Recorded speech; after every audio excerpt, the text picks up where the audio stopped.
नमस्कार ओडिशा मु जैस्मिन जय जगन्नाथ आपण मानक स्वागत करछि गोटे मिनी ब्लॉग को। ब्लॉग टी राति रे ही स्टार्ट होइतिला काहेकि ना आमे से जगह को जो जाउथुलु सेटा हमको राति 2टा रु हम बाहर थिलु। आपण माने गेस ही करि पारुथिबे आमे आस जाइथिलु बरहमपुर रो प्रसिद्ध ठाकुराणी माँ तारातारिणी पाखको। एठी उन्नति उत्सव मुंडन थिला। उन्नति बहुत दिन धरी मानसिक बाकी थी तो हम भाविलु उत्सव को भी ये कहीं मुंडन न करा दुई को मुंडन कर बोली। उन्नति बहुत कांदुला मोर एत सुंदर छुट्टी मुझे जमा काटबिनी कही ता मामू माई समस्ते जाइए जो थी कि आम को बहुत हेल्प हो जाइला।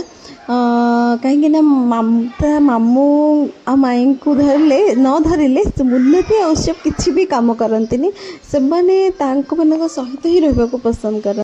चैत्र मास मंगलवार आ बहुत गहली थाए तो आम मैंने फोन गुड़ाक सब माने रखीदेकी पलि जाइलु माँ को दर्शन करने। पाग बहुत ही बढ़िया था से तेणु दर्शनटा बहुत भलरे हो जाइला। आउे आम बहुत जल्दी भी आमर कम सर जाइला भगवान को कृपारू आ सब जिन सरिकी आम मैंने तलक आसी जाइलु 9टा सुधा। तो आज ये रही। Thank you bye bye see you in my next vlog.